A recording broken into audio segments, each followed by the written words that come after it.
Hey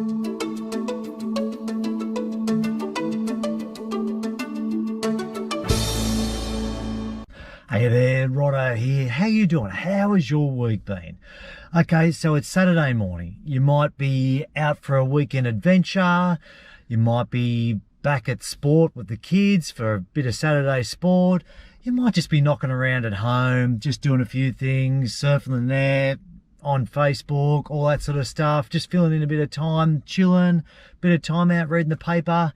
Or you might be kicking off a bit of DIY, a few home improvements, a few renos, or a little bit of, fixing a few things up around the place.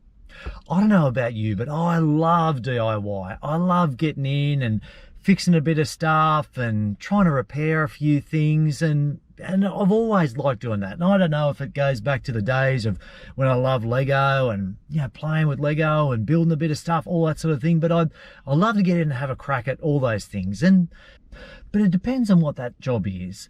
Obviously, easy things around the house like replacing a washer in a leaky tap, or hanging a picture, or fixing a squeaky door, or even trying your head into painting, are all things that we can have a crack at and aren't putting us out there too much, as long as you've got the right gear and you've got the know-how. My brother-in-law is a top tradesman, and he got me in the right frame of mind about having a crack at just doing a few improvements and trying a few things around the house. And in the past, as I said, I've enjoyed that, but I've tended to shy away from things that you didn't really know too much about. Whether you didn't have the right gear, you didn't know what you were doing, or you just didn't want to balls it up. You just didn't want to make a meal of the whole job and then have to get someone else in to fix it up and make yourself look like a real goose. But it was my brother-in-law that said, just give it a shot, give it a crack. You can't really go wrong. Okay, don't do anything stupid. Don't try to do things with power tools and all that sort of stuff that you might injure yourself or do something really dangerous. But just have a go, have a crack. And there's no doubt, watching tradesmen work their tools, work their trade, they are fantastic to watch. And these guys, they're doing it day in, day out. But there's just something about the way they do it. It's just effortless. The tools they use, their technique, all that sort of stuff to get great finishes, great results from good tradesmen. I really, really get a lot out of just watching how they work and how they go about their trade. And we tend to put off things that we just aren't real sure about. We might not have the knowledge, we might not have the gear, and we just don't want to balls it up and just make a goose of ourselves.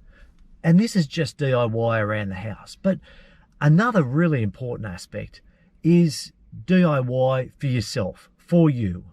Have you ever thought about that? You spend all this time doing these other things, a few little renos, a few little fix-it jobs around the house, but what about a bit of DIY on yourself? And fixing yourself up and getting yourself right. If you don't have the knowledge, find a guru, find a mentor, someone that has done what you want to achieve before, check them out and model them. Copy what they've done to get a similar result. So now's the time. What are you waiting for?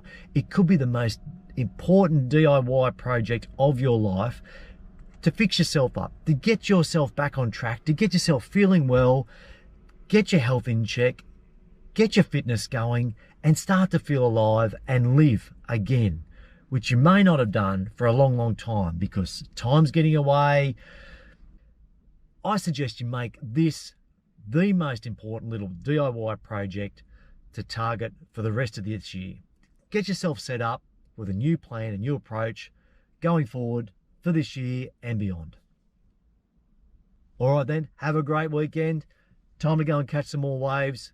Catch you next week.